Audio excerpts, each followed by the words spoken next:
Let's start with the prayers.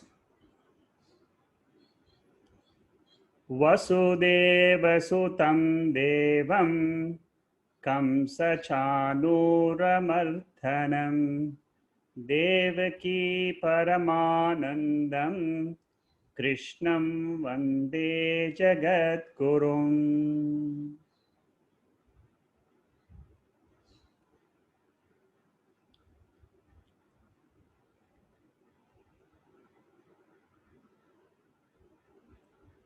We are studying chapter 13 of the Bhagavad Gita, titled shaitaknya Vibhaga Yoga. Very, very beautiful chapter, giving us the details of our own higher nature, which we are not aware of. We all know that we are this body. As soon as we are born, we know and we live the whole life with the identification to the body as myself. Whether we live 80 years, 60 years, 50 years, throughout our life, if we don't study the Bhagavad Gita, we all live according to the Gita, we all live in ignorance. Bhagavad Gita is teaching us jnanam, knowledge. And what is this knowledge? This knowledge is a spiritual knowledge. It has got nothing to do with the physical body, physical mind, or the world which we experience. The focus of Bhagavad Gita is to reveal the spiritual side of all of us. This spiritual essence in us is not born, does not die. It is eternal. It is Ananda Swarupa, nature of happiness. That is our real nature, but we are not aware of this nature. This study of Bhagavad Gita helps us to slowly walk the path towards this higher nature. All of us, when we start understanding the Gita, initially when we first read the Gita, we get a very, very vague picture about the essence of the Gita. As we listen more and more number of times the same Bhagavad Gita, we get more deeper and deeper and deeper into our own personality. This is what students who have read the Gita, listened to the Gita, maybe 5 times, 10 times, they all have come back and said, as we learn this Gita again and again, something gets revealed to me. I'm not able to put a finger to it, but what happens is we are all walking the path towards that spiritual essence in us.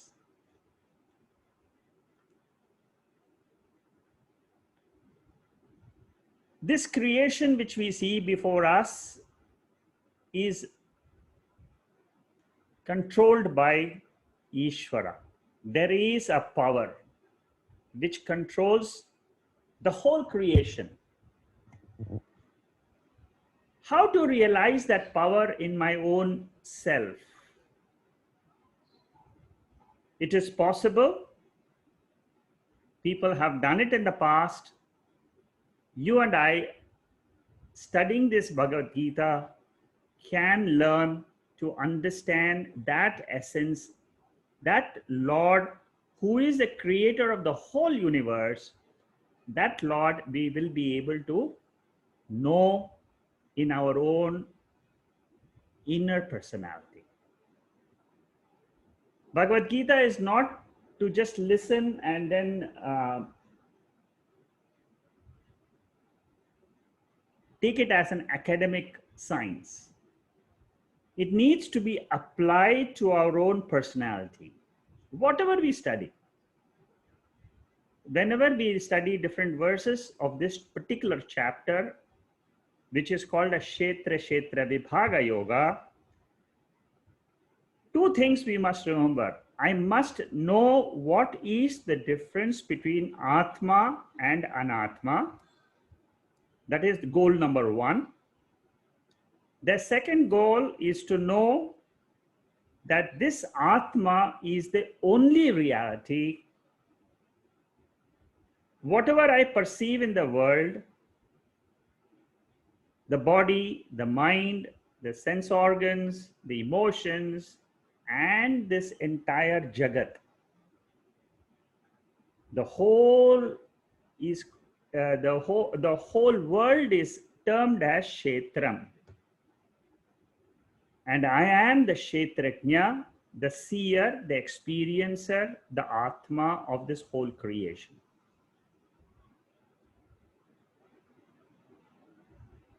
How to differentiate this spiritual essence from everything else which I experience? That is the topic. That is the subject of this particular chapter. There are three ways in which Arjuna wanted to know how to separate the spirit, the atma, from anatma. So he asked Lord Krishna three questions: Kshetra and shaitaknya, Prakriti and Purusha, Jnanam and Jneyam. We have seen the first Kshetram and shaitaknya, we have seen. Jnanam and Jneyam, we have already seen. We are in the 25th verse today, and we are analyzing Prakriti and Purusha. So with this short introduction of what we are studying in this chapter, let me go straight to the verse number 25, which is where we left last week. And we must remember what Lord Krishna taught in verse number 24 is, he said, the one who knows this Prakriti and Purusha clearly, he is a wise man. He is a jnani. What exactly is Purusha? What exactly is Prakriti? These are two technical terms in Vedanta, in the Bhagavad Gita. If we understand this very clearly, we will be able to realize this atma in ourselves. Now let's go to verse 25. Dhyane atmani pashyanti kechidat atmana atmanaha anye sankhena yogena karma yogena chapare. Here, Lord Krishna is now telling us in this verse and in the next verse how to realize this Purusha Tattvam in me. What are the methods? And the methods, he says, are number one, Karma Yoga, number two, Sankhya Yoga, number three, Dhyana Yoga. We all have studied what is Karma Yoga. Karma Yoga is doing all our actions, not for ourselves, not with a selfish motive, but with an attitude of surrender. Surrender to the higher power who has given us the strength in this body. There is a power which has given us the strength to act, to know. So what I do is I say I do all my actions throughout the day as a surrender to that higher power. By doing this, what happens is the mind gets purified. Our mind is today filled with likes and dislikes, raga and dvesha. Our mind is full of jealousies, greed, uh, anger, desires, so many things we have inside our mind. They're all from the Karana Sharira. So this is covering our real nature, our own thoughts. When we identify with our own thoughts of desire, fear, anger, greed, jealousy, all these are thoughts in the mind. These thoughts are covering our true nature. What is our true nature? I am an awareness principle. My nature is sakshitvam. I am a conscious being. That is my real nature. I want to reach that. I want to reach that pure consciousness. That is my goal. The path, the first path suggested is karma yoga. Then the second path is Sankhya Yoga. Sankhya Yoga is nothing else but the yoga of knowledge. Sankhya means knowledge, jnanam. This is the path which we are studying now. The knowledge of Atma gets revealed to us when we study the Bhagavad Gita or the Upanishads or the Brahma Sutras. These three are the primary texts in our study. This is one method. Karma Yoga was one method. Sankhya Yoga is the second method. And third method is Dhyana Yoga. Dhyanam means meditation. And in meditation, what we try to do, or object of meditation, is to hold the self by the self in the self. What does this mean? The self means awareness. In meditation, I try to learn how to drop my identification with all the sense organs in this body, with the mind in this body. And then once I withdraw the sense of self from these two things, what I then attach it to is I am Atma. This is what is done in meditation. It's a very, very methodical science which is prescribed in the scriptures.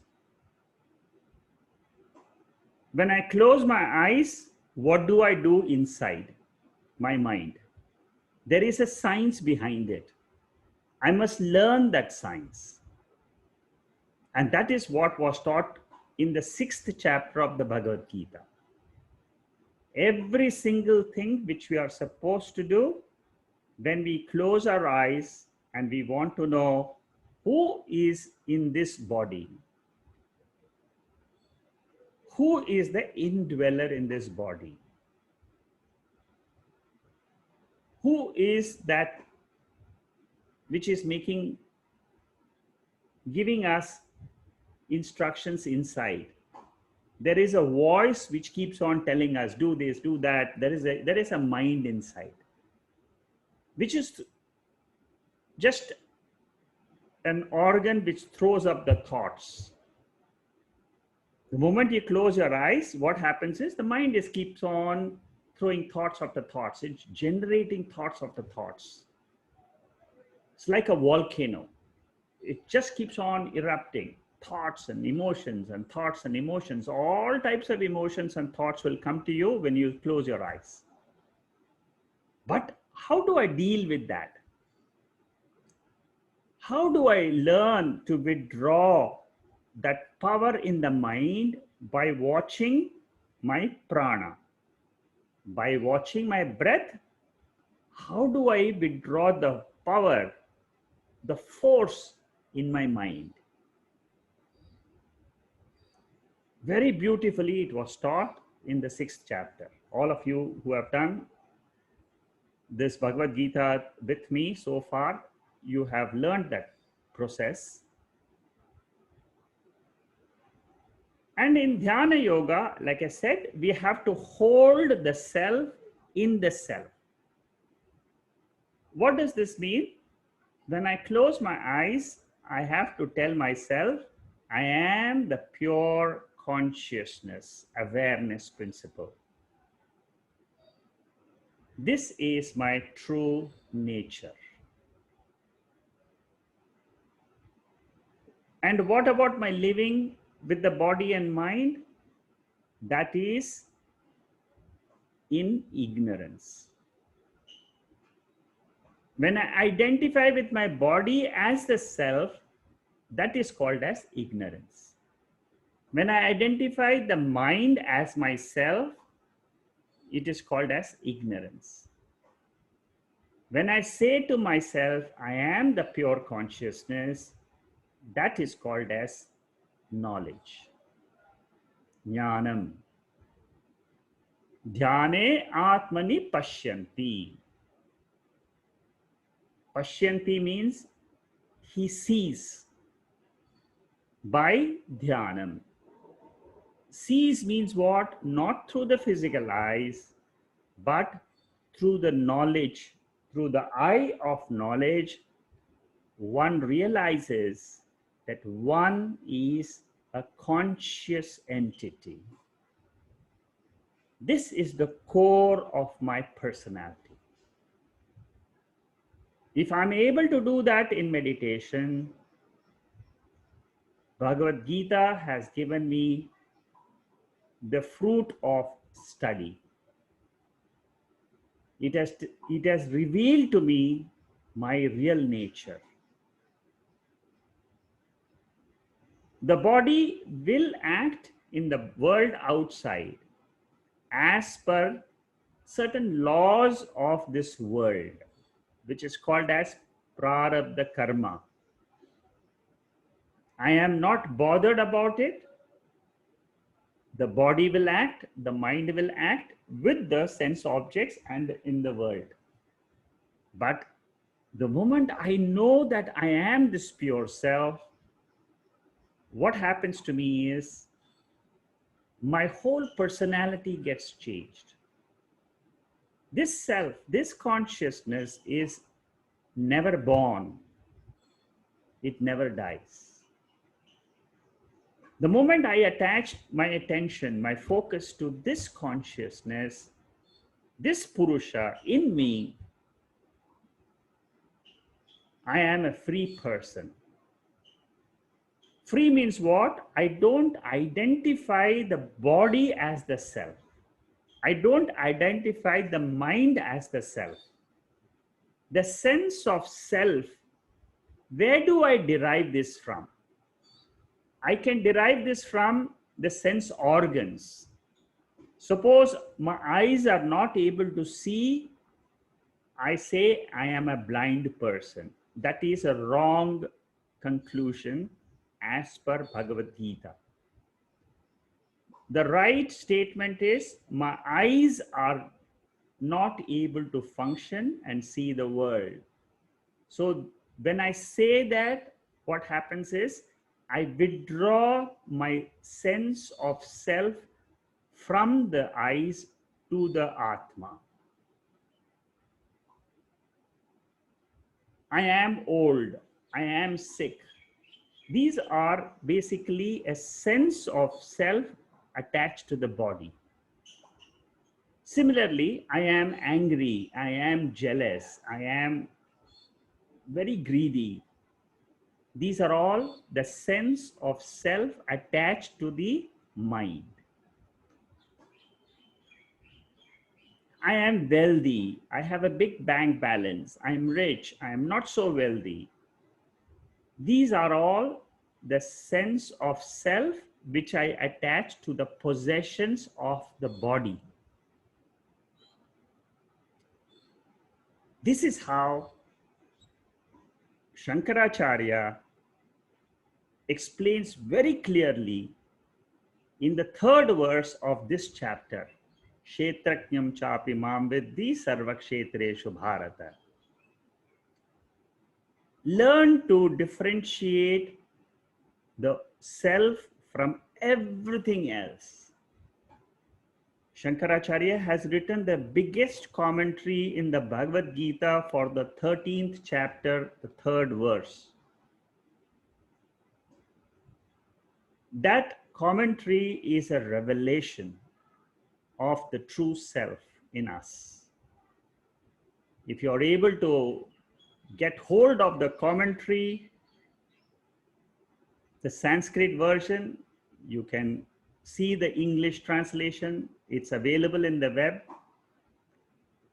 There are people who have given lectures on that commentary. 10, 11 lectures are available on that third verse alone. Very, very clearly Shankaracharya gives out what is my real nature. Very beautifully analyzed by Shankaracharya for this 13th chapter. So, 3 methods have been suggested: karma yoga, sankhya yoga, dhyana yoga.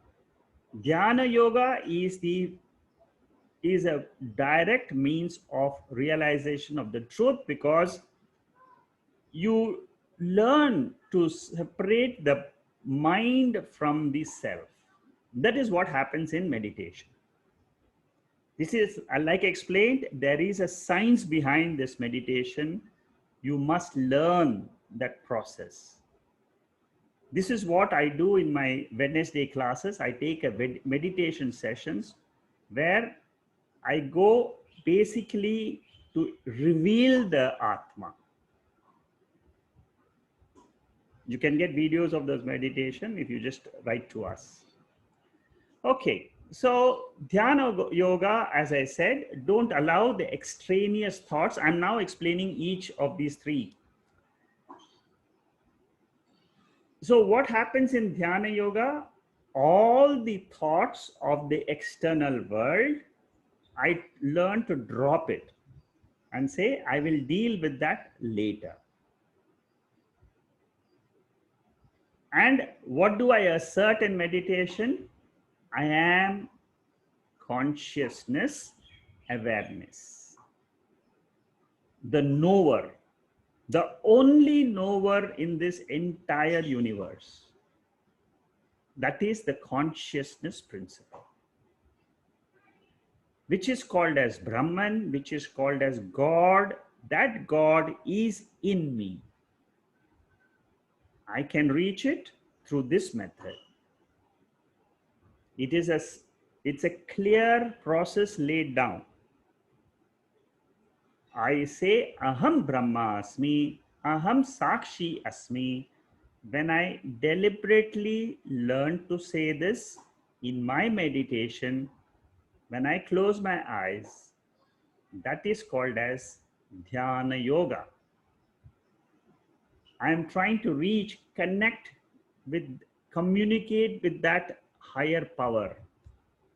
It is possible. Many have done it. You too can do it.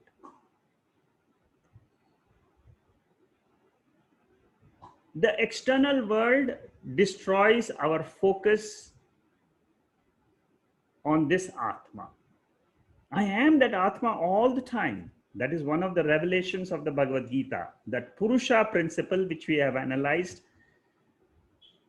that shaitaknya which we have analyzed, that atma which we have talked about and learned in this chapter, it's available to us right now and all the time, with no change whatsoever. My mind changes, my body changes. The sense organs are always changing with reference to what I see, what I hear. But this consciousness is the underlying principle right from the birth till the death of the body.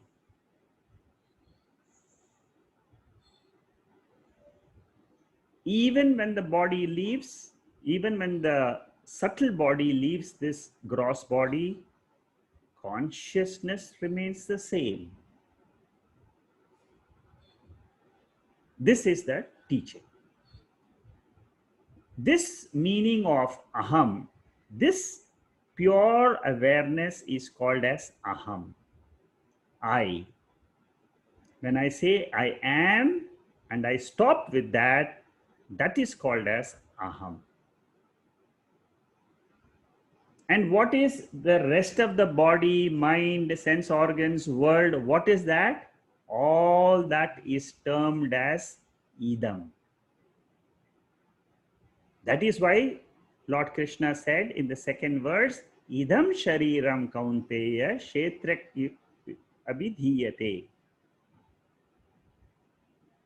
Shetrak shetrakyo jnanam tat jnanam matam mama. That is my knowledge. The knowledge of the shetram, the knowledge of the shaitaknya, that is the real knowledge. Discrimination between the two. So in the dhyanam, what do? I repeat the thought. I am that pure awareness. I am that pure awareness. When I do this, this is called as sajatiya vritti pravaha.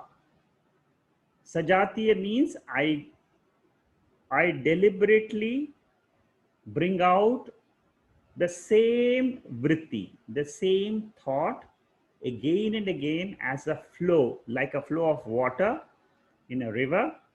The same thought, I keep on dwelling in it.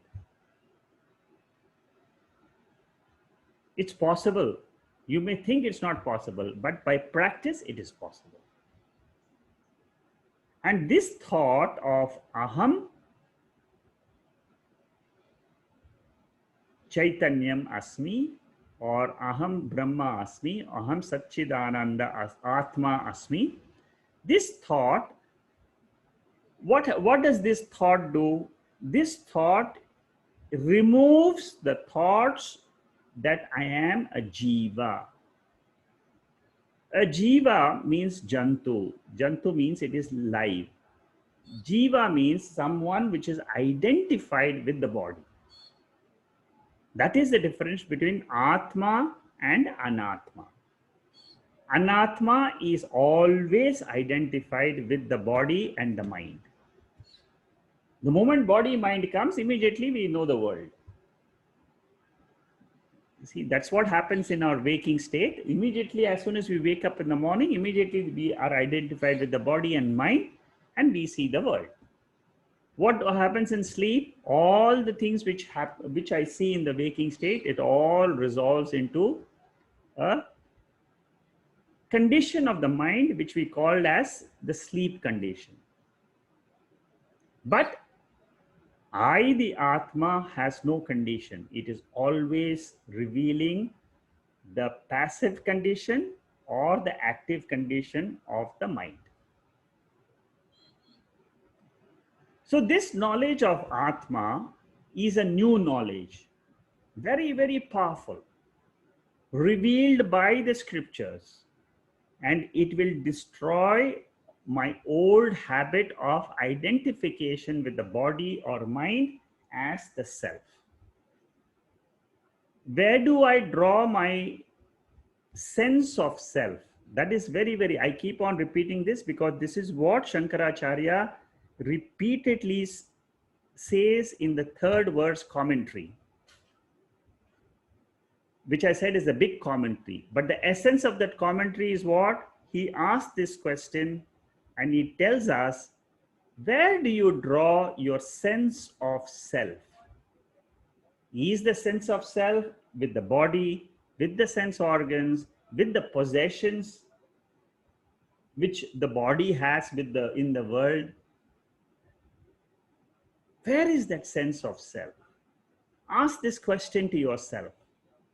When I say I am, what do I refer to this I?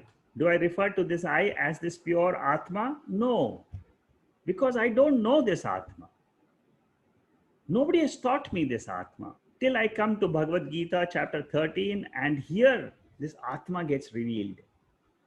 In the second chapter itself, Lord Krishna tells Arjuna, you are not the body, you're not the killer, you're, and the other people you think are killed or they are not killed, they are all one entity, one principle, Atma.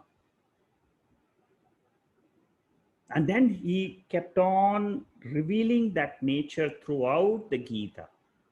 And in the 13th, 14th, and the 15th chapter, these three chapters, a complete focus is given to reveal the Atma. So the knowledge which I get from listening to the Bhagavad Gita dispels the thoughts of aham jivosmi. I am the jiva, the ego which is in this body. There are two ways in which you can live in this body. One as atma, the second as jiva. Jiva means identify the body as the self. Identify the mind as the self. So when I identify the body, I'm working, I'm doing this action, that action, I will reap the rewards. These are all the jiva bhava. Now this jiva bhava, I'm trying to replace with atma bhava. And for that, clarity is required. What is this atma? What is the nature of this atma? And is it powerful? The Upanishads clearly say this atma is the most powerful thing in the entire universe.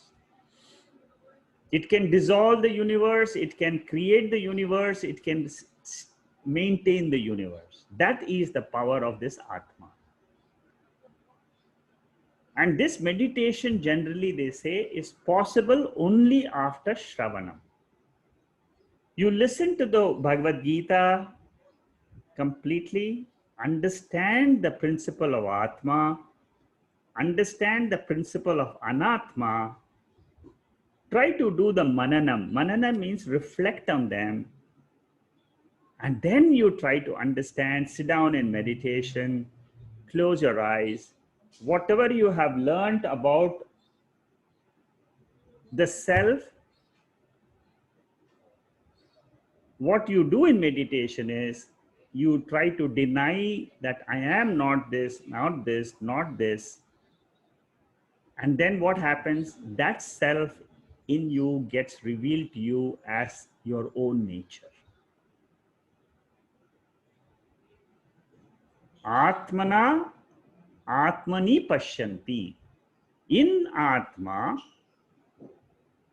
atma itself sees, because it is self-evident. This atma is self-evident.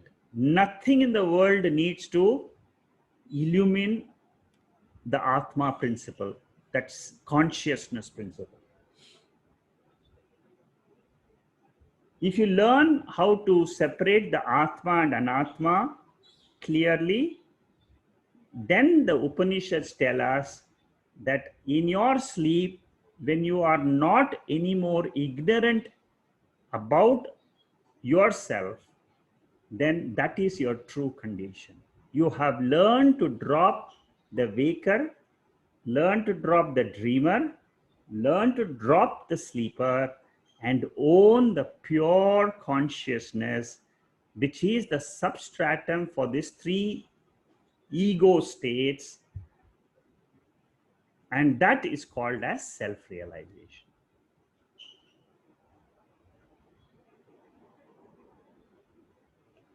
In the Bhagavad Gita, there is a lot of verses which keeps reminding us, purify your mind, purify your mind, purify your mind.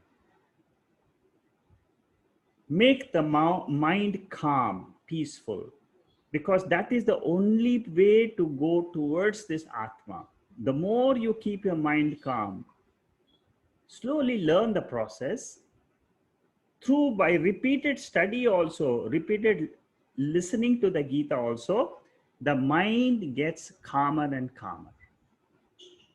And a pure mind blesses clarity and knowledge.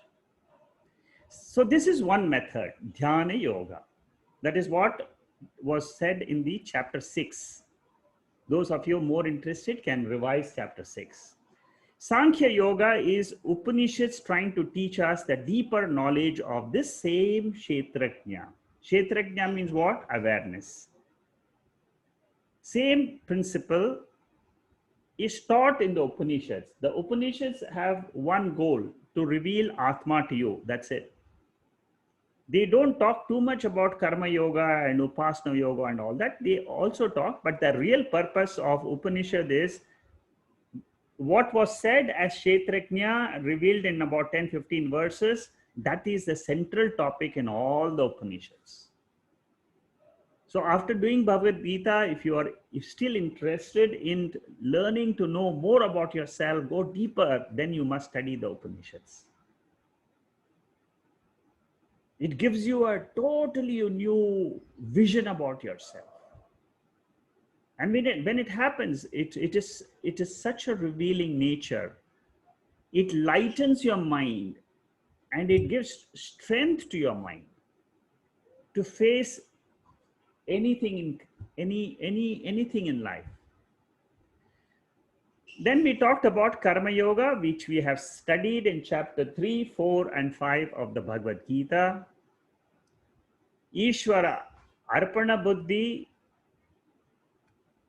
and Ishvara Prasada Buddhi and Karana Buddhi. These are the three things which we do in Karma Yoga. I learned to use my karanams properly, my jnana indriyas and my karma indriyas. Like I said, while performing the actions, what do? I say that this body and mind is a karanam, is an instrument provided to me, the jiva who is living in this body. I am not the body. I am not the mind. They are instruments. Like they are like I use a pen, or I use a mobile, or I use a car. These are all instruments. Who is the user? I. So like I am using my mobile to reach to the external world, I use this body to reach the highest in this creation, to communicate with the Lord. That is what is called as Karma Yoga. I change my attitude. And whatever comes, so that is called as Karana Buddhi and Ishvara Arpana Buddhi. Arpana Buddhi means what? I do my duty perfectly well. That's all. The body is, I do my duty to my family, to my society, to the country, to everybody. I mean, to my friends, I help them out. I do seva, I do whatever. The whole day is either doing duty or doing contemplation on that atma. While doing duty, what happens? I get some results automatically. When I get the results, I say, this is a prasada from the Lord. Okay, fine. It was favorable to my liking. It was not favorable to my liking. It was a mixture. It was neither good, neither bad. The results. I accept. I don't resist any result which comes to me. Any resistance causes sorrow. Because we are fighting inside our mind. Why did God do this to me? Why did I get this result? That is a fight. It's a conflict in the mind.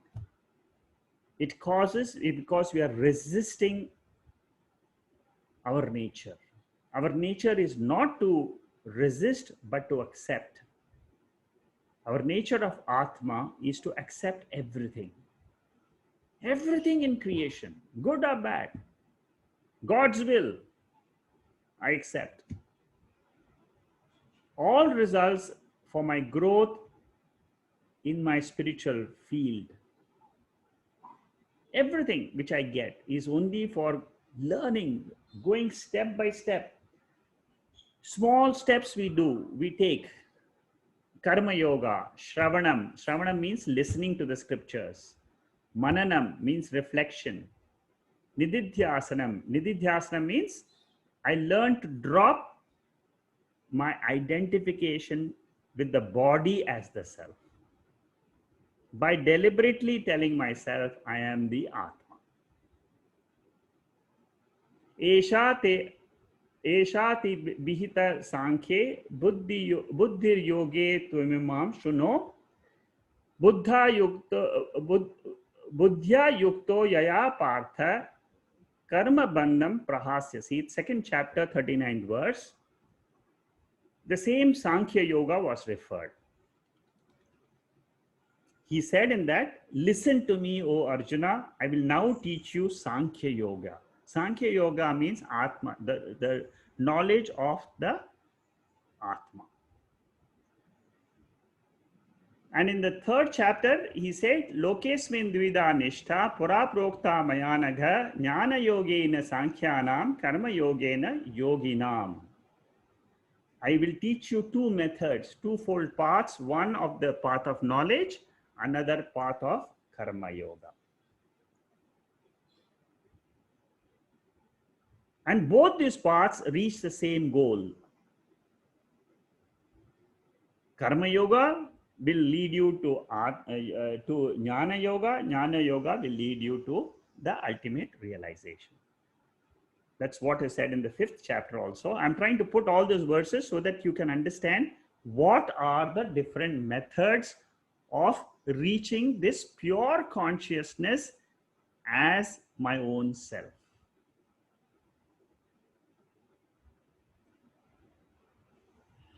So that was verse number 25.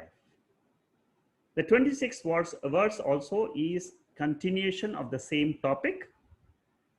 Anye tvemava janantaha shrutvanebhyo upasate tepi chatiranteva mrityu shruti parayanaha.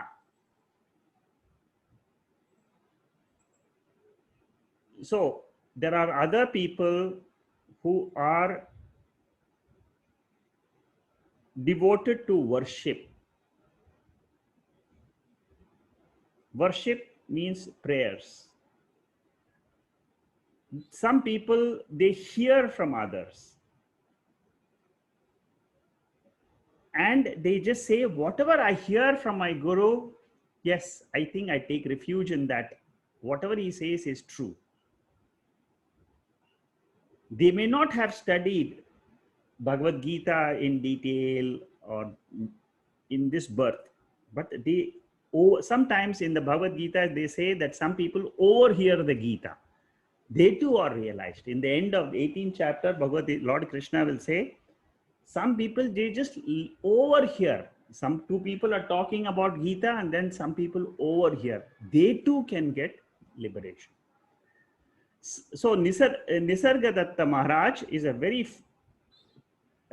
fine example in our modern times. You may come across many of his quotations. If you have joined the quotations group of the Vedanta students, you would probably know about this great sage in the modern time.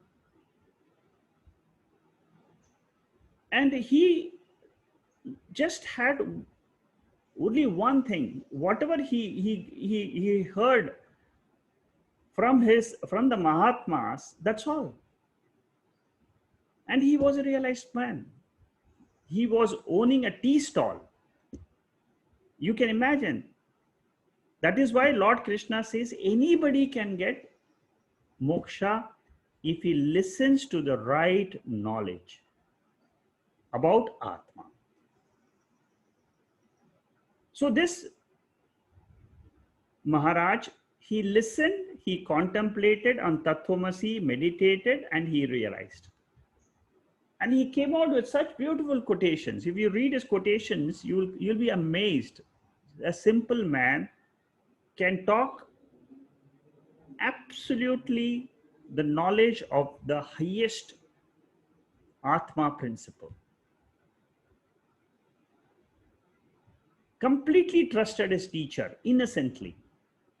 So, but he practiced what? With Shraddha, he was able to cross the Maya. Maya means what? Our own mind. Our mind is Maya. Our mind is what creates samsara.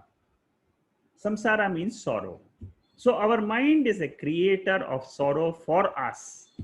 For each one of us, the mind is the creator of sorrow. It is the creator of joy. It is the creator of sorrow. When I, the awareness principle, identify with these two conditions in my mind, then I have a sense of self with reference to my mind. And then I say, I'm sorrowful, I am joyful, I am angry, I am jealous, I am greedy, I am, so many, I've got likes, I don't have likes, so many things we say. It's all attachment to the mind. Ratnakar dacoit became Valmiki Rishi. I mean, there is a big story. You all must be knowing this. So, and then a Rishi asked him to the dacoit, and he said, "Can you go to your family and ask the family whether they will share the papam which he has done, because he has robbed so many people for the sake of the family?" The family said, "No, we will not share. Why should we share your papam? You have done dacoity, okay, then you bear it." Immediately it changed the Ratnakar dacoit. He said, "Okay, for the people whom I thought, and I was working so hard to bring that wealth for the family, they don't want to share the papam of mine." So immediately he became the Valmiki Rishi. These are all rare cases which we hear in the scriptures. One thing we should remember is that ignorance goes by knowledge of that atma which is non-dual. Non-dual means what? That atma which is my real nature, that alone exists eternally. The whole world, my body, my mind, the whole world rises from that, exists in that, and resolves in that. This is the knowledge. And if I don't have this knowledge, that is called as ignorance, avidya. It's like the 10th man story, which you all might have heard before, or Karna story. Karna was told that you are not Radheya, you're not a charioteer's son. You're Radha Putra, Kunti Putra. So basically, if I know that I am not this body, then who am I? I am this pure Atma.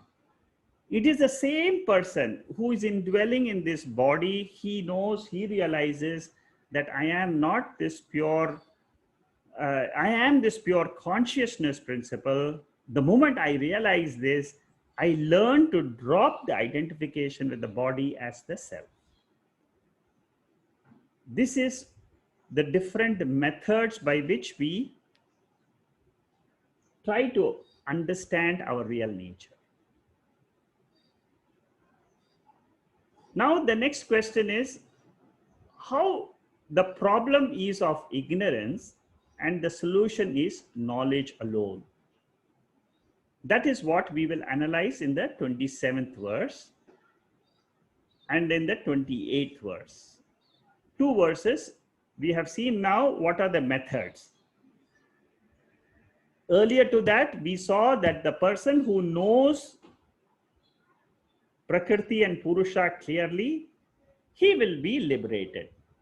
Then it was said the methods of liberations are either karma yoga, jnana yoga, or dhyana yoga.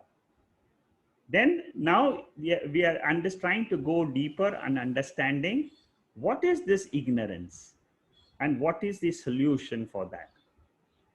Yavat sanjayate kinchit sattvam stavara jangamam kshetrak kshetrakniyo sangat tat viddhi paratharshava.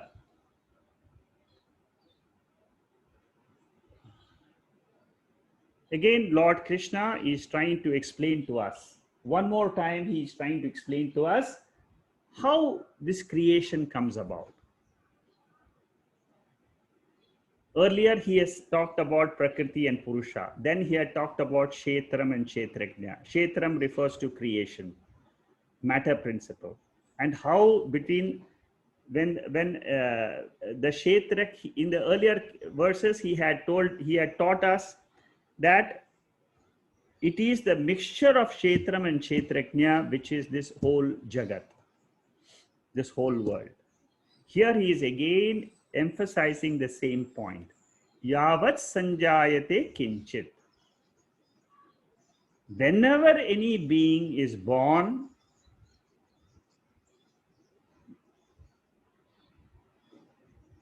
the unmoving or moving, sentient or insentient, it is always a union. That means atma by itself is not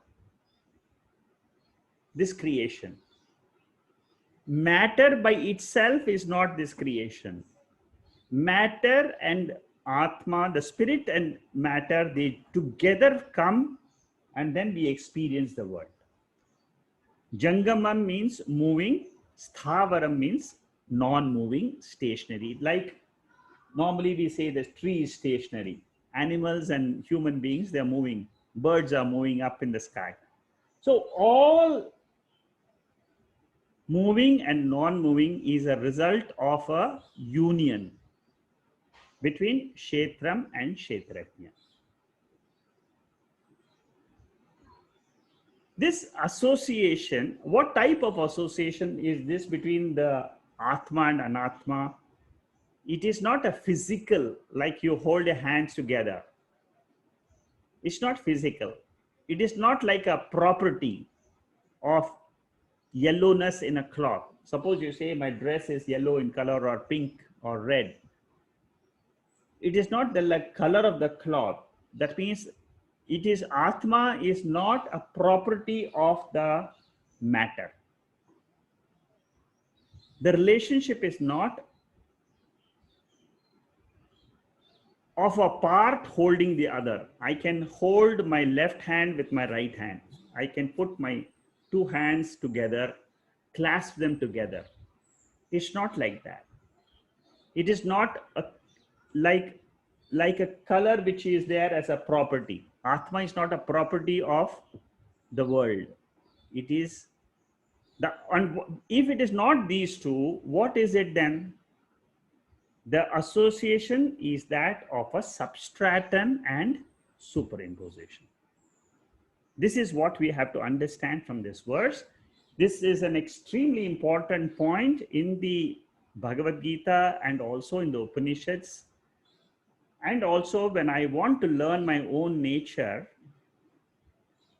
we must understand this principle of substratum and superimposition. The best example is the dream. The dream, whatever I experience in my dream, entire dream world, where does it exist? It exists in my mind, the mind of the waker. So the waker is the substratum on which the whole dream was superimposed. The waker I is the substratum for the dreamer I. Similarly, for the waker I, the shaitaknya is the substratum. If you have understood the dream and waking, then you can extend it to the higher principle. From waking, if I want to know what is the substratum for this waking world, the Bhagavad Gita says it is atma. That atma can exist independently. Like the waker can exist independently with reference to the dreamer. Shaitaknya and Shaitram, this is what we are analyzing. Shaitaknya is a higher principle like that waker. It is the infinite self. It is the Purusha. It is reality. It's infinite reality. Reality means it is the truth of the whole creation. It is changeless, it is imperishable, indestructible. That is all the characteristics of that atma or that consciousness principle, which is my own nature. It is not that it is ultimately we have to say that all this belongs to me. This is the Bhagavad Gita is teaching me my own real nature. Kshetram, that means the body, mind, and the world. What is the body, mind, and world? If this is my real nature, if I am that pure awareness, what about the body I experience? What do you say about this body? Is Prakriti. Prakriti means nature. And it is always changing. It is inert means it cannot know. The table doesn't know. The stone doesn't know. It doesn't know itself. It can neither know others. Body by itself is inert material. The 5 elements are inert. The earth element, the air element, everything is inert. But what gives you, it gives it the power to know where does the body gets its power to know things? That knowing principle is the sentiency principle, which is called as shaitaknya. And it is only when they both join together, that means join, when does this joining happen? If you ask this question, whenever we wake up from sleep. In the sleep state, we are all inert. By and large, we are almost like a log of wood. That's why people say he slept like a log. You're not aware of the world. You're not aware of yourself.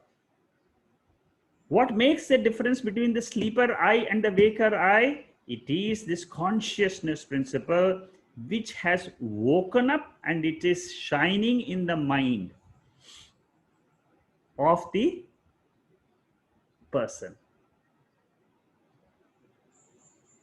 Then what happens is I am aware of the sense organs, the body, and the world. And this is called as superimposition. Exactly like a movie screen, where the movies are superimposed on the screen, on the TV screen, the movie is superimposed. So while watching the TV, if you are aware that I am not watching the drama or the the emotions which are going on between the hero and the heroine in the movie, and you think about that screen behind, this is called as withdrawing the identification from the screen hero and the heroine and placing it on the screen. Same thing happens when you in our own mind. When I learn to withdraw the attention from the mind to the screen of the mind, which is the pure awareness, I learn to abide in that screen of pure consciousness. And then what happens when waking comes? Okay, fine. In our waking world, we do our duty. We do all the actions, no problems. It doesn't mean that once I have learned the knowledge of atma, then I don't have to do anything in life. No, it's not that. You continue life as it is. Continue to enjoy the life, whatever the Lord has provided us for this birth. Do our duty, do service, and whatever is required, we do to the best of our ability. But with the knowledge, I am the pure self. This gives us moksha. Moksha means I am liberated from the tyrannies of the body and the mind when they are taken as the self. That is what, that identification is broken up. That is what happens by studying the Bhagavad Gita. And especially when we learn to do this slowly.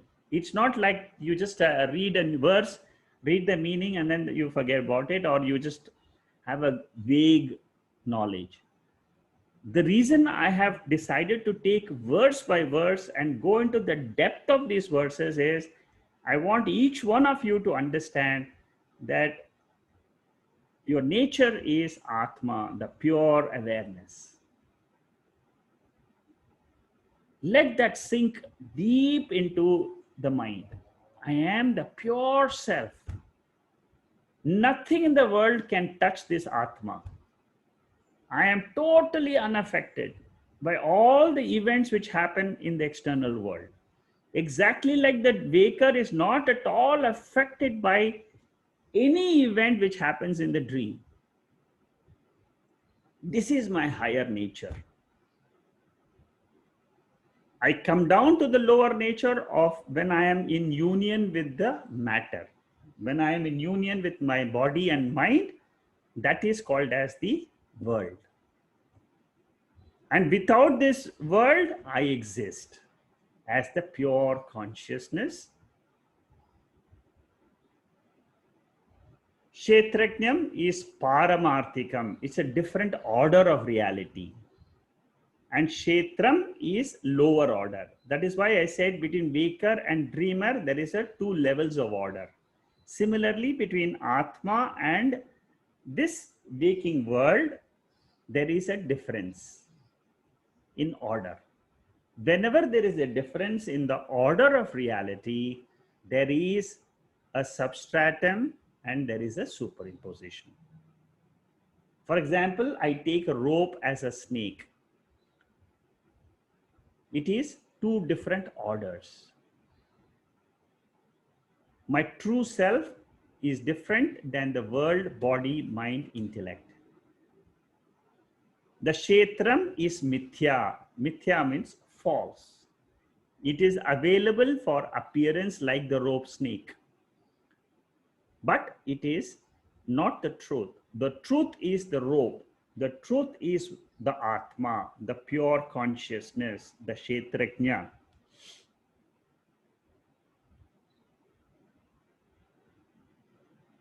That was one example, the rope and rope snake. The second example, which is normally used, is the sky and the blueness of the sky. Sky means the space. Space has no color. The blueness is a appearance. Similarly, mirage water and desert sand. When you are in the desert and you're searching for water, your mind, it's an illusion. You're thinking of water, it appears that there is, in the desert sand, it appears there is a small pool of water. The two realms are two different categories. They cannot come together except in association because of ignorance of the substratum. This is a very important point. Ignorance. Many people don't know what is ignorance. See, ignorance means I don't know something which is there. For example, I don't know that I am Beyond this body and mind, I am the pure awareness which exists. This is the knowledge part. When I take this body itself as myself, that is called as ignorance.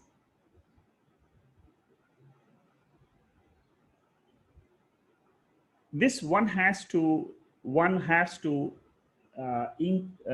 a little bit, think a little bit deeper. Then this point will become more and more clear. It is only because of ignorance. Ignorance means it is a power which is there in my mind. It is there. In this creation, the ignorance is there. Whole creation, the ignorance is there. The whole waking state is lived in. It's basically because of ignorance, according to the Mandukya Upanishad. Whole state itself is called as the ignorant state. The condition of the mind in the waking state is called as the avidya state, ignorant state. The condition of the mind in the dream state is also ignorant state. It doesn't know itself. It doesn't know what. That means whatever you may analyze in the world, ultimately you will come back and say, I really don't know why this happened. Because the whole creation is based on this ignorant principle. Ignorance is there. And what is knowledge? Knowledge is like darkness and light. Totally different in nature. The moment I get the jnanam, my avidya goes away, my ignorance goes away. And this is with reference to the atma, not anything to do with the world.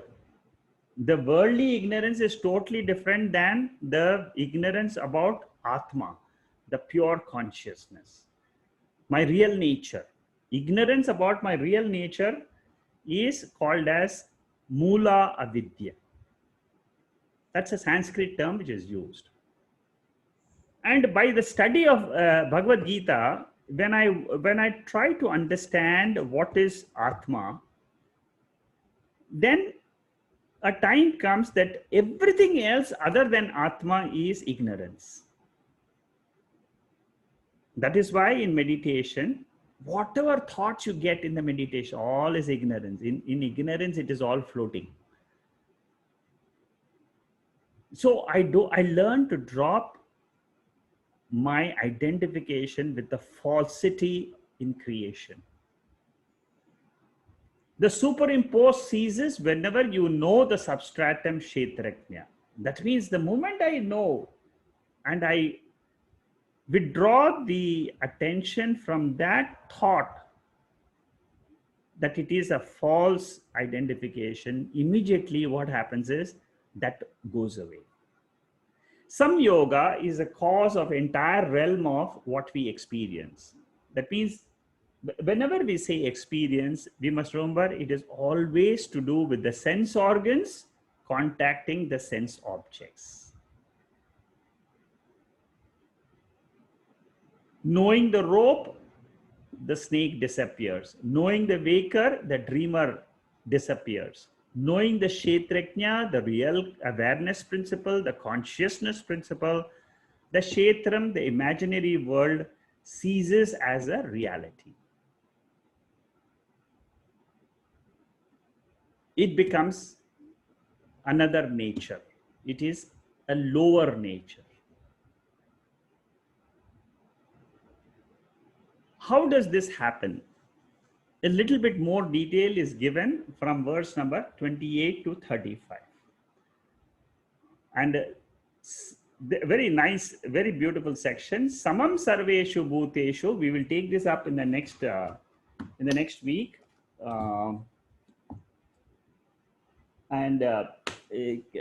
But I just want to introduce the topic so that you know what we are going to do next week.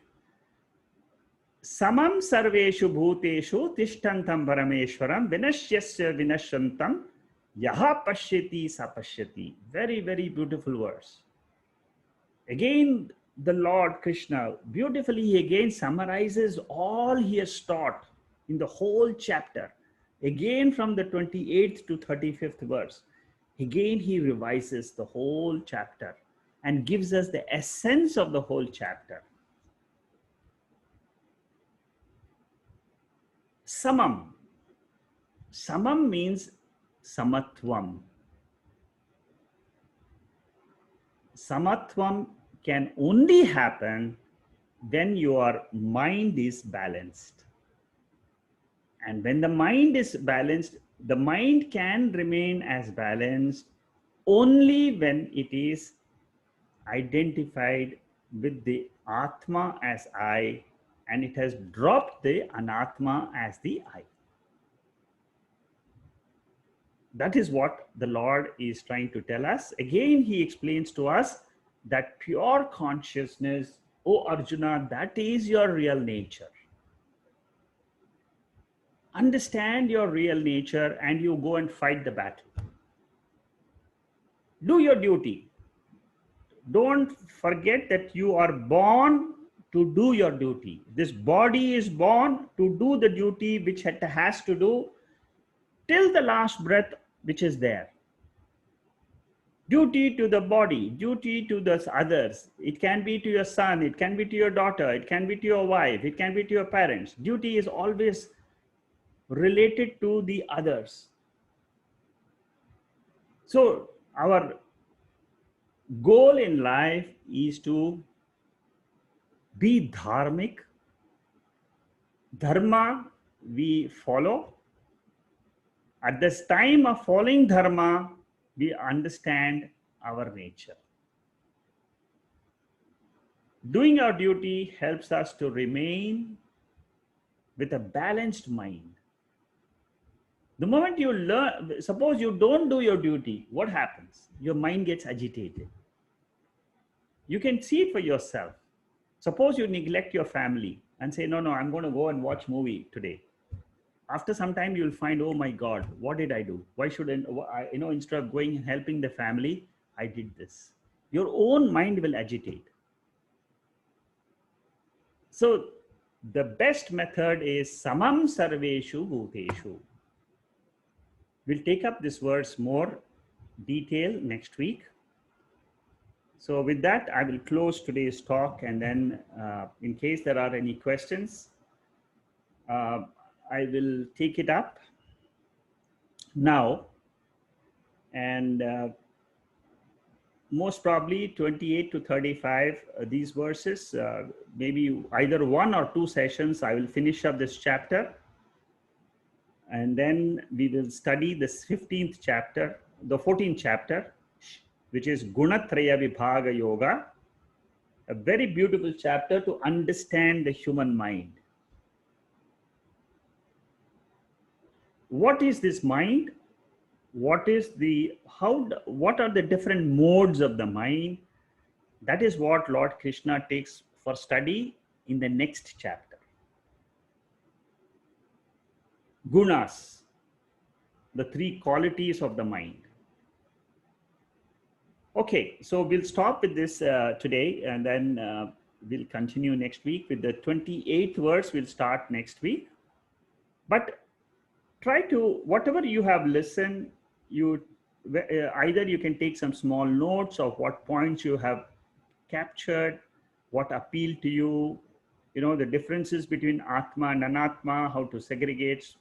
Let it run into your mind. This way, what will happen is you will grow. You will grow and it will transform you. This is the best method for studying the Gita. If you just read and then forget about it, or, okay, I have done like an academic course, I've done the Gita, that's no use, because it is a subjective science.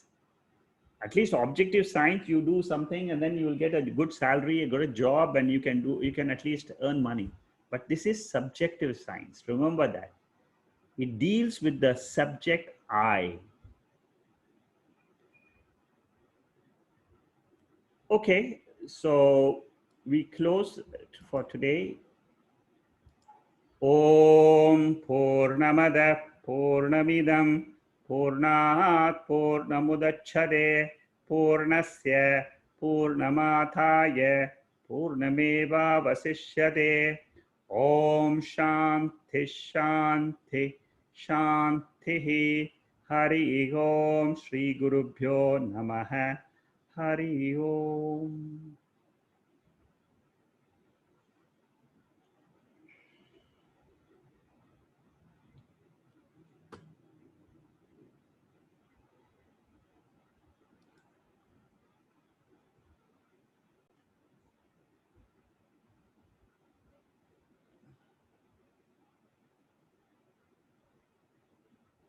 Okay, I'm good. Shanmugam is unmuted, everybody. You can unmute yourself and you can ask your question if you have any questions.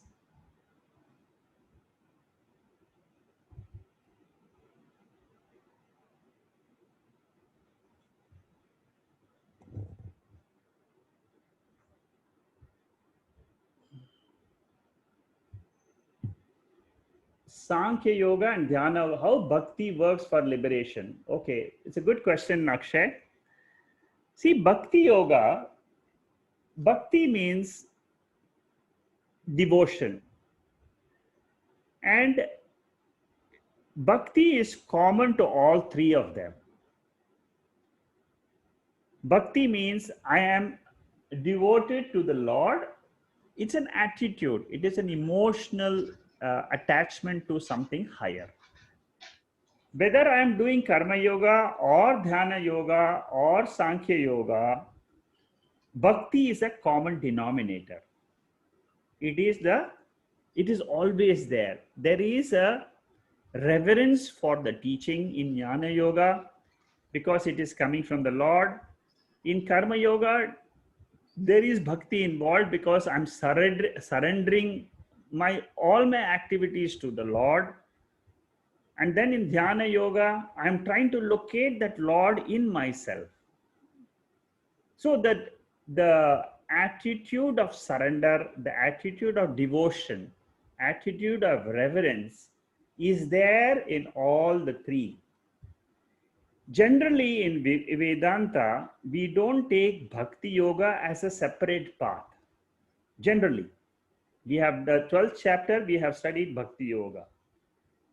A jnani is supposed to be the greatest bhakta. The Lord himself has given us this knowledge. He says the jnani is the greatest bhakta because he's trying to reach me through knowledge. Sorry? So this knowledge is about the Lord. So in all the sadhanas which we perform, bhakti is always there. I love something about this higher nature. This consciousness, awareness may seem a little bit abstract initially, but as you progress further and further in dhyanam, you will find that there is a clear-cut communion with some higher power. It is not in this body. There is when you close your eyes and you're trying to look inside and searching and trying to find out where is that Lord, then what happens is there is a link. This link is established only when the mind becomes clear.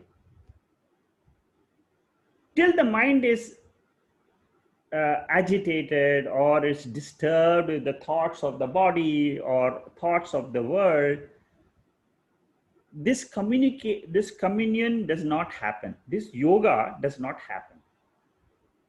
And when you are in touch with that higher power, it's a very, very beautiful relationship. You enjoy that more and more. And the Lord teaches us in the 13th chapter how to be in communion with Him as the pure self. Because the pure self is the pure awareness, is the consciousness. And it is the only reality, it is the only God which is available in this universe. So, Akshay, have I answered your question? Yes. Okay. Lakshmi Ranga is asking, Karana Shariram is a source of prarabdha. Yes, you're right. Karana Shariram is, there are two things in Karana Shariram. One is all the impressions which you have, all the old impressions, of, for example, how does the dream come? The dream is, it is because of the impressions. So everybody knows that there are some impressions which are stored in this body, and they all come out during dream. Because I today experience something and again it appears in my dream. So what happens? It is the impressions which are stored and then they come out. So the dream is the best example, or even memory, for example. There are, suppose you remember what happened 5 years ago. Where that memory means what? It is an impression stored somewhere in the body. You will say mind. But what really happens is this all being stored in a karana sharira. And in the karana shariram, generally they say papam and punyam are stored. That means all the merits of the results and the demerits of your results, of the actions. That is what is being stored, and that is the causal body. Now, this causal body, not only it is this aspect of vasanas, it is also the ignorance about Atma. That vasanas are projected out again.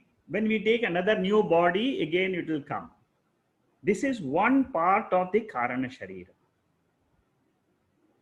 That means impressions will again find another body to come out and come again and enjoy the world, again suffer, again go back, again suffer. See, this is the cycle of the body. Being born, dies, again is born, again dies, because there is a Karana Sharira. The Karana Shariram means all our impressions which are stored, the net result of impressions. I may have done something good, I may have done something bad. The net is what is stored in the Karana Sharira. And that is the source for the prarabdha. That means it is the sanchita karma which is stored. Sanchita means all the total, out of that, a part of it comes into this body's Karana Sharira. The jiva has got a lot in the bag of punyam and papa. This is how they explain the world. Okay, now all this is only to explain what we are experiencing as the body and the world. But beyond this lies the atma. Beyond the karana shariram is the atma. This is what you should focus on. If you are trying to analyze why I'm facing this, then the knowledge of the prarabdha and that will be useful. But you want to get away from all this in the future. Why should I get another body, another suffering, another body, another suffering? Initially it all looks very good. The body is very good, the child is born, and it's just learning to come up, and childhood stage, then adolescent stage, marriage. But then this is not the end. Then the real problem comes when it is old age, disease, death. So nobody likes birth and death because of the difficulties of the body which it faces at a later stage. To come out of this cycle is this knowledge. It is possible to gain this knowledge here and now. Do chapter 13 thoroughly. Some of the verses are beautiful verses, like the third verse of the 13th chapter. Go into the depth, understand Shankara Bhashya, understand what he says. How does he reveal this Atma? As the pure awareness. Everything else you try to drop away from your mind. This is not me. This is not me. This is not me. Body is not me because it is seen. I see the car is not me. I see a table, it is not me. So why am I regarding this body as me? Because of ignorance. That is called as avidya. I take this body as me is avidya, is ignorance. Okay. Next is, as human body, we are combination of divine energy as a soul and material energy or lower as mind. God is divine energy, supreme soul, and Prakriti as Panchabhuta. Yes, you're right. Is there intellect, mind, and ego for supreme soul too? Okay. Supreme soul means Ishvara. According to Mandukya Upanishad, the Ishvara principle is exactly an image of the human being. There is a cosmic being which has got a mind, intellect, it has got the gross body, subtle body, and Karana Sharira. The Supreme Soul, your question is clear. Is there three bodies for the Supreme Soul? It is there because Supreme Soul represents the whole world. The whole world in which we all jivas, you talk about 6 billion people, jivas in this world, the gross body of all put together is this Virat. Sukshma Shariram of all the jivas put together is Hiranyagarbha. Again, these are all names which I am discussing in the Mandukya Upanishad. So there is a cosmic mind, and there is a cosmic Karana Prapancha. The Lord creates the entire universe to fulfill the merits and demerits, punya papam, of all the jivas in this world. So the world is nothing but it is the causal, in a seed form. The Lord also has a seed form. Jiva also has a seed form. Lord has a subtle mind. His mind is what? Cosmic mind. He controls the entire universe. Our mind is tiny, our causal body is very, very tiny. Tiny body, tiny mind, and tiny shariram. Our body is nothing but a very small portion. So I hope you have answered the question. In case not, then you can ask further. Okay, Uma is asking, I was thinking of cause and effect. Very simply put, mind is the cause and everything else, samsara, is the effect. As long as mind is covered by Maya, effect continues. For the moment, we accept it as God and continue life, surrender to dharma. Okay, good, very good.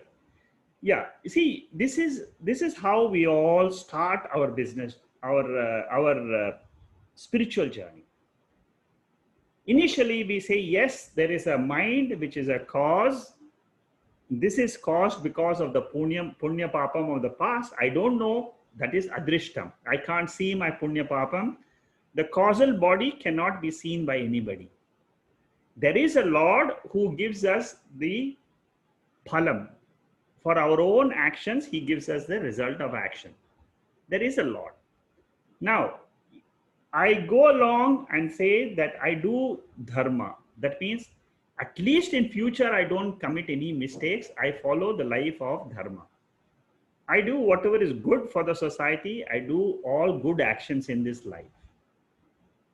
And then what happens is, when you keep on doing good actions, all your demerits will get nullified. Then what happens is, you are in the path to realize your true nature. Bhagavad Gita, Lord Krishna says in the 18th chapter, unless and until you have done punyam, you can never come to the Bhagavad Gita. All of us are studying this Gita because of some punyam, sometime in the past janmas, we have done some meritorious work. Hence, we are able to study this text and also realize the benefit of this text. And what a beautiful, what a tremendous benefit we can get by realizing I am not this mind. Tremendous benefit. You won't know it because it gets rid of all my sorrow. Whatever I've been identifying. You see, the thing is, I must learn this technique. Again, I'm saying, remember that you are the pure consciousness. I experience a thought in my mind. The thought is a sorrowful thought. The thought is a greedy thought. Thought is a jealousy thought. I remind myself this thought is not me or mine. There is no doubt I'm experiencing it. I learn to drop this thought as me. The sense of self, I don't attach to the thought. I don't attach to the body. I attach the sense of self to the atma, the awareness principle. Very important point in the study of the 13th chapter. The sense of self, where do I put my sense of self? Suppose I say I'm very rich. That means you're putting the sense of self in the money. I have a lot of properties, I have business, I have that. All is a sense of self in the external world. That is not correct. Suppose I say I'm suffering a lot in my body. Again, it is a sense of self that I am the body. Learn to withdraw the sense of self from the body. That means I say to myself, this is not myself. This is kshetram. This is creation of the Lord. I am the pure awareness. What I am not, I keep on saying, I am not this, I am not this, I am not this. Bhagavad Gita teaches us, learn to drop all the wrong identifications. You will get rid of your sorrows. So, Uma, you have brought up a very nice point. I agree. Thank you, sir. Okay. We should worship God as manifest as human form, as in karma yoga or bhakti yoga, or unmanifest in jnana yoga or meditation. Yes, Surendra, you're right. We should worship God. Worship God means what? Whenever I wake up in the morning, I look at the whole world and say, what is this world? This is God, that's all. And what do I have to do during the whole day? I have to do my duty. That's all. I do my duty throughout the day. And I revel in this thought. There is nothing else beyond this. I don't have time to get worried about something. Worry is something when the moment you attach yourself to non-self. That means you say that means your body, you start identifying with the body or mind, you will automatically find that you are worried. And you try to learn this. I mean, see, basically try to introspect yourself to understand the truth of atma. This comes only by self-introspection. Pure self is our real nature. I am that consciousness. Everything else is appearing and disappearing, appearing and disappearing. Yesterday, last week, all the thoughts of worry which I had, it's all disappeared today. I am no longer thinking about them. So what is the reality of those thoughts and sorrows? Unreal. And what is a reality of myself? The consciousness in which all appeared and disappeared, that knowing principle, that is the reality. That is the reality. That's all. All these actions and events in my life is all happening in one reality, which is called as awareness.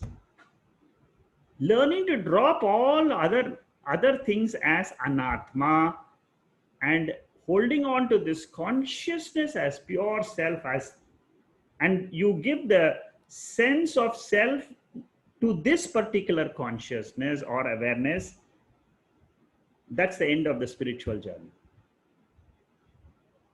You have achieved what the Bhagavad Gita wanted to teach you. That's all. Okay. Anybody else has any other question? You can ask straight away, or yeah. But tell me. So the question what I have is, I just want to know whether this is my own imagination, or otherwise it is the way scriptures also teaches. Okay. Yeah. So the question is, we know that we learn that the Lord is the creator, Lord is the sustainer, and Lord is the dissolver. Yes. And as an individual, I also see that when I wake up, the whole world rises in front of me, and the whole day the world is sustained by me only. And also when I go to sleep, the whole world resolves in me. So is this something kind of a micro effect of that whole the creator, sustainer, and dissolver principle? Or is it something too much of an imagination from me? No, it is not an imagination. It is the knowledge which you have picked up from the scriptures, nothing else. Okay. See, that God which you think as someone which was separate from you before, now you're experiencing that God or that consciousness principle in you. And therefore, you're able to say that this whole world is there because I am there. And the whole world disappears in me, but I am there in my sleep state as the pure consciousness. So it is not an imagination. It is the knowledge which has been born out of the study of scriptures. Because of this study, what is happening is your ignorance is going away of you having a sense of the self from the body or the mind.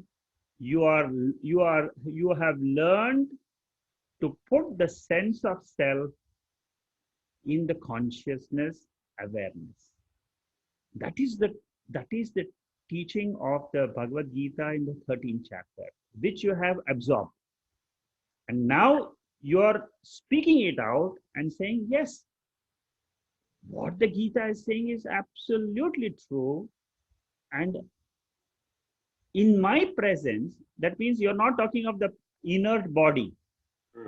You're talking of the consciousness which is there along with the body. And when you make a statement, it is there in my presence, the world is coming.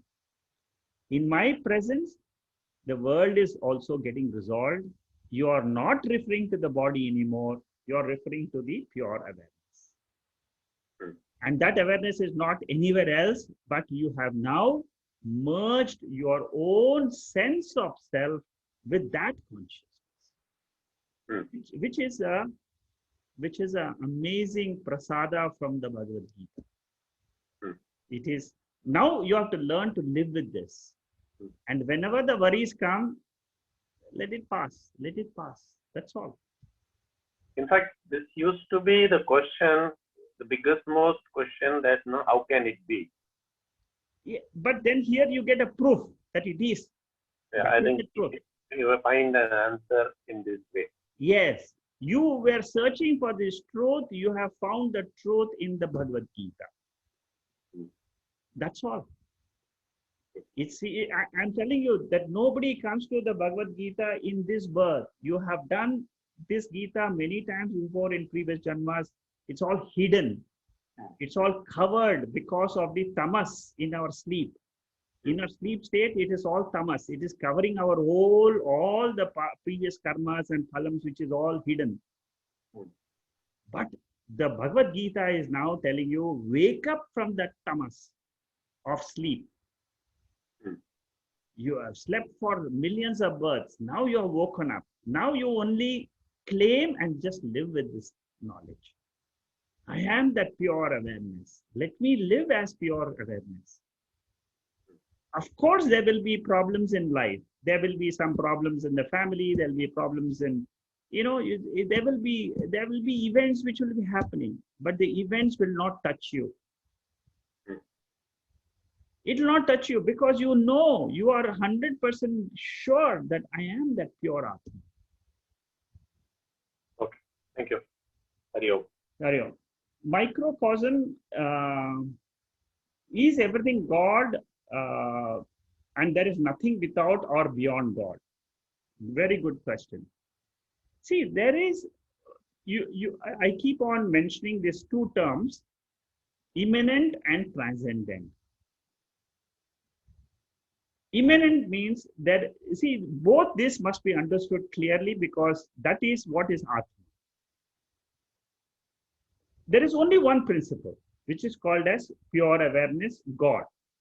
That God only alone exists. And he has been there eternally. And I have merged with that God. Once I drop my identification with this body and mind, I have learned to merge with that God. There is nothing without or beyond God. Yes, this is what the Upanishads clearly say. This truth, whatever we call this God, this is the ultimate. There is nothing beyond that. This is the pure awareness, consciousness is the ultimate truth of the universe. Whole universe, not talking about my own small little body with little intellect and all. It is not this. There is an awareness in this body.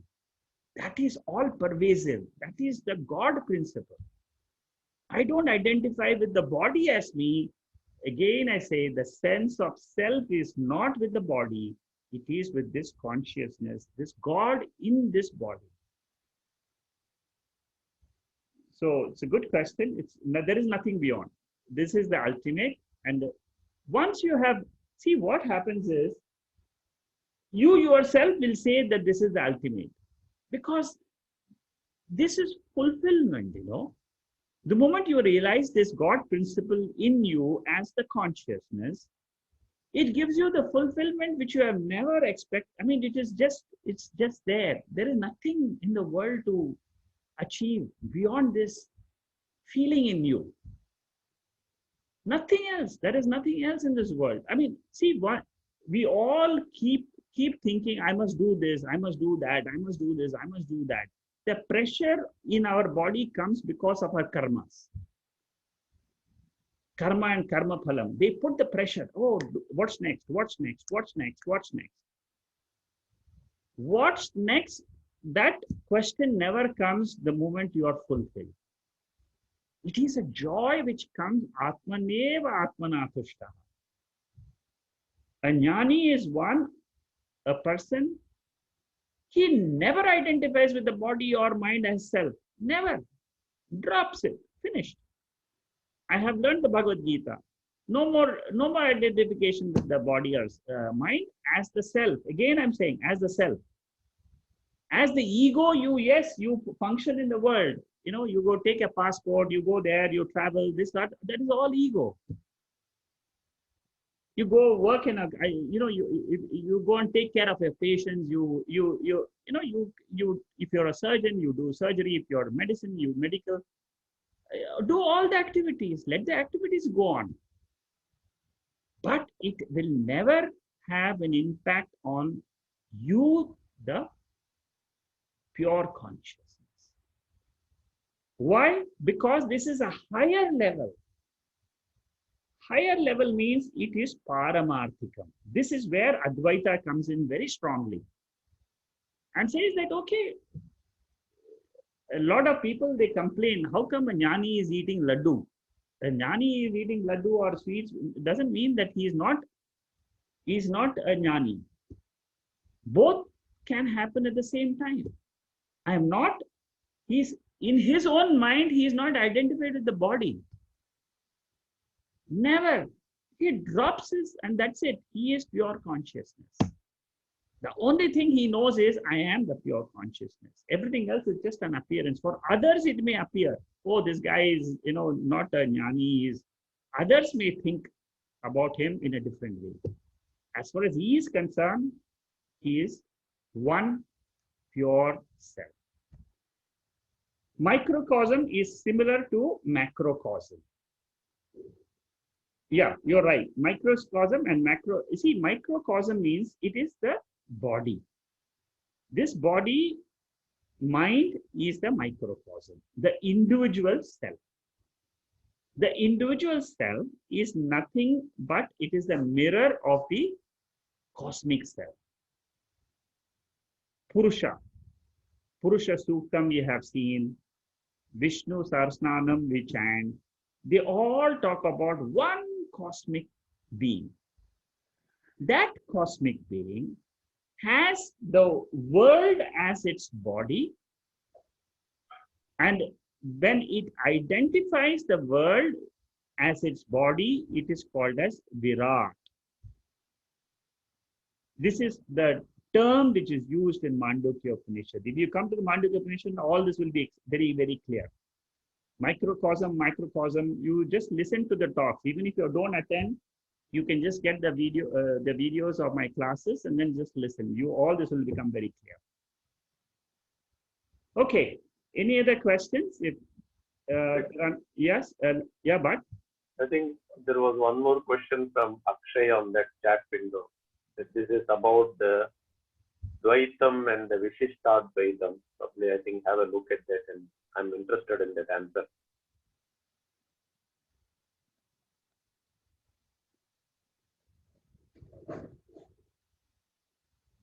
okay, this is the one, right? It is clear that Advaita knowledge only liberates, but some duality, Vishishtadvaita philosophy say Bhakti only liberates possible. Okay. Okay, what we are learning is, in the Bhagavad Gita, there are basically three commentators. One is Shankaracharya, another is Madhavacharya, and Ramanujacharya is another. These are the three main acharyas who have written commentaries on the Bhagavad Gita. What we are studying is called as Advaita Vedanta. Advaita Vedanta means there is only one reality. That is what is my real nature. What Shankaracharya teaches us is that by knowing this one reality, you will be getting the freedom from identification with the body or with the mind. And this is what is the main philosophy of Chinmaya Mission, Arshavidya school in Coimbatore. This is what has been taught in Ramakrishna Mission also by almost all the Swamijis at the higher level. They all believe in this Advaita knowledge. Advaita means there is only one non-dual Lord. And everything else, what we experience in life, is an appearance like a dream. Waking is a dream. Dream, we know, is a dream. it has got its own purpose. All jivas, they come together. The Lord, this is the way He has created the world. He wants all of us to liberate ourselves and realize that we are one with that pure awareness. We are all studying the Bhagavad Gita with that attitude. Okay, now the second question you are asking is duality. Now, Ramanujacharya and Madhavacharya, they both, all other schools of principles which we study, everybody talks about duality. Duality means this Lord, Visishta Advaitam, what it says is, this is from Ramanujacharya, he says that the gunas of the Lord and the gunas of the jiva, they are two poles apart. How can you equate the Lord with the jiva? That is what is the contention of the Visishta Advaitas. Visishta Advaita means they believe that the God has got superior gunas. The jiva is always a dasa. He can never become the Lord. Even in 100 million years, you can study the Gita, you can do whatever you want, you can go upside down, nothing happens. He can never become the Lord. This is Visishta Advaita. How do they talk about liberation? They say that after this birth, when you die, you will go to Vaikuntha Loka. There is a Loka in which Vishnu is there. There is a Lord outside this current world. That is called as Visishta Advaita. You will go there, Lord will take care of you. You will merge with the Lord. But even when you say you merge with the Lord, what happens is you are still a dasa. You are a servant of the Lord. The dasa bhava will always remain. Shankaracharya argues with the Visishta Advaitins and says that if that duality is still there, where is the liberation going to come? And Madhavacharya, the third school, he says, I am a part of the Lord. I can never be one with the Lord. I can maximum be a part. So there are three schools. All the schools are studied in the second chapter of the Brahma Sutra. Shankaracharya negates all these schools very methodically, and he says that Dvaitam can never give you moksha. It's Advaitam alone which gives moksha. And it is true also, especially when you do this type of meditation. And if you do a meditation and keep the Lord separate from you, this is what yoga philosophy also says, that they all believe in Dvaitam. That means I am separate, Lord is separate. So, okay, then the third question you're asking is, by bhakti only liberation is possible. See, this is where, again, Shankaracharya says, bhakti is a form of a devotion. It is common. It is not a separate yoga. It is common denominator of all the yogas. Karma yoga, dhyana yoga, and jnana yoga. It is not a separate yoga. There are some schools who will say that bhakti is the only method of liberation. There are some schools. Bhakti here stands for bhajans. They'll say you just keep on singing the glories of the Lord and you will merge with the Lord. There are many people who have done that, many sages who have got, but then what Shankaracharya and what the scholars they tell us is that yes, in this birth they have got liberation through bhakti, but in the previous years they have gone through the process of knowledge. This is what I have heard from the acharyas. From these three schools, basically from the acharyas who belong to this Advaita philosophy, they say that knowledge alone liberates. Knowledge is given by the Lord to reach the Lord. It is the knowledge of the Lord, by the Lord, to reach the Lord. What we are studying in the Bhagavad Gita is shaitaknya vibhaga, Purusha Prakriti vibhaga, the differentiation of this. You take one as the higher and you take the other as a lower. Once you learn the technique, there is a technique involved in all this. And learning the technique, the truth can be seen in your own self. And that once the truth is seen in your own self, you don't need any other proof.